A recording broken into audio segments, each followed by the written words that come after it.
पूरे देश की रेटिंग पर असर डालते हैं कर्जदार राज्य। केरल पर सुप्रीम कोर्ट में बोली मोदी सरकार। राज्यों के लिए ऋण लेने की सीमा निर्धारित करने के मुद्दे पर केंद्र सरकार ने उच्चतम न्यायालय को बताया कि राज्यों द्वारा अनियंत्रित उधार लेने से समूचे देश की क्रेडिट रेटिंग और वित्तीय स्थिति प्रभावित होगी। कर्ज सीमा तय करने के खिलाफ केरल की याचिका पर दाखिल जवाब में केंद्र ने ये भी कहा कि राज्य की राजकोषीय स्थिति में कई खामियां पाई गई हैं। शीर्ष अदालत के समक्ष दाखिल हलफनामे में अटॉर्नी जनरल आर वेंकटरमानी ने दलील दी कि सार्वजनिक वित्तीय प्रबंधन एक राष्ट्रीय मुद्दा है। वेंकटरमानी ने कहा कि अगर राज्य और उत्पादक व्यय या खराब लक्षित सब्सिडी के वित्त पोषण के लिए अनियंत्रित तरीके से उधार लेते हैं तो ये निजी उधार को बाजार से बाहर कर देगा। हलफनामे में बताया गया राज्यों के ऋण देश की क्रेडिट रेटिंग को प्रभावित करती है। इसके अलावा अगर कोई राज्य कर्ज चुकाने में विफल रहता है तो प्रतिष्ठा संबंधी समस्याएं पैदा होगी और इससे पूरे भारत की वित्तीय स्थिरता खतरे में पड़ेगी। अटॉर्नी जनरल ने कहा कि अनियंत्रित ऋण से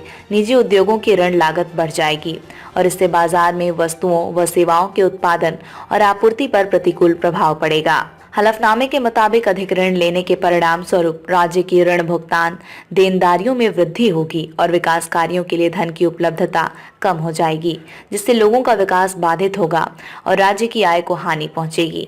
इससे राष्ट्रीय आय की भी हानि होगी। विभिन्न सामाजिक और अन्य समस्याएं भी पैदा हो सकती हैं। वेंकटरमानी ने जिक्र किया कि सभी राज्यों को किसी भी जरिए से उधार लेने पर केंद्र सरकार से मंजूरी लेने की आवश्यकता है। उन्होंने कहा कि केंद्र सरकार अनुमति देते समय पूरे देश की व्यापक आर्थिक स्थिरता के समग्र उद्देश्यों को ध्यान में रखती है और अनुच्छेद 293(4) के तहत इसकी अनुमति मांगने वाले राज्य के लिए उधार लेने की सीमा तय करती है।